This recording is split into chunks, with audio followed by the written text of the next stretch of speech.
یہ باب ہجرہ ہے، 4 نمبر دروازہ، یہاں سے آپ اندر کی طرف آئیں، یہ 5واں ڈبل سٹون، اس سے آپ دائیں طرف ہو جائیں اور دائیں طرف ہو کر آپ یہ سامنے یہ ایک ڈبل سٹون کراس کیا، پھر دوسرا، پھر تیسرا، یہ ایک جگہ ہے جہاں کولر پڑے ہوئے ہیں، یہ جگہ تھی جہاں حضور صلی اللہ علیہ وسلم علیحدہ آ کر یہاں تشریف فرما ہوئے تھے، ایک بالا خانہ تھا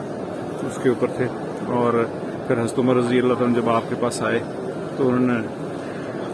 حضور صلی اللہ علیہ وسلم کی دلجوئی کی باتیں کی، اور پھر جب گھر کا دیکھا تو کل ساز و سامان تھا، کچھ کھالیں تھیں اور جو تھے اور تھوڑی سی اور چیزیں، اور حضور صلی اللہ علیہ وسلم آپ پر قمیص مبارک نہیں تھی اس وقت، اور آپ صلی اللہ علیہ وسلم کھجور کی چٹائی پر لیٹے ہوئے تھے، اور کھجور کی چٹائی کے نشانات حضور صلی اللہ علیہ وسلم کے بدن مبارک پر ظاہر ہو رہے تھے۔ تو یہ وہ جگہ ہے جہاں یہ واقعہ پیش آیا، بہت برکت والی جگہ ہے۔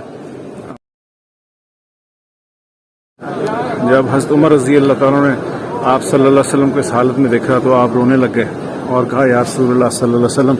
یہ کفار اور اتنے جو دنیا کے اس وقت بڑی بڑی سلطنتیں ہیں، وہ باغات کے اندر، محلات کے اندر، اور آپ صلی اللہ علیہ وسلم کا یہ حال ہے جو میں دیکھ رہا ہوں کہ تھوڑے سے جو پڑے ہوئے ہیں اور چٹائی نیچے ہے، اور آپ کے بدن مبارک پر چٹائی کے نشانات ہیں، اور رونے لگ گئے حضرت عمر رضی اللہ تعالیٰ۔ تو حضور صلی اللہ علیہ وسلم اٹھ کر بیٹھ گئے جذبے میں اور فرمایا کہ اے عمر رضی اللہ تعالیٰ کہ آپ ابھی تک دھوکے میں ہیں، اللہ تعالیٰ نے ان کافروں کو یہ دنیا کی چیزیں دنیا میں عطا فرما دی ہیں، اور اللہ پاک نے ہمارے لیے آخرت رکھی ہے۔ اللہ پاک ہمیں ان ارشادات پر عمل کرنے کی توفیق نصیب فرمائے۔ یہ جمعرات کا دن ہے، مسجد نبوی میں دسترخوان لگے ہوئے ہیں ماشاءاللہ، رونق ہیں، اور سامنے گنبد خضرا۔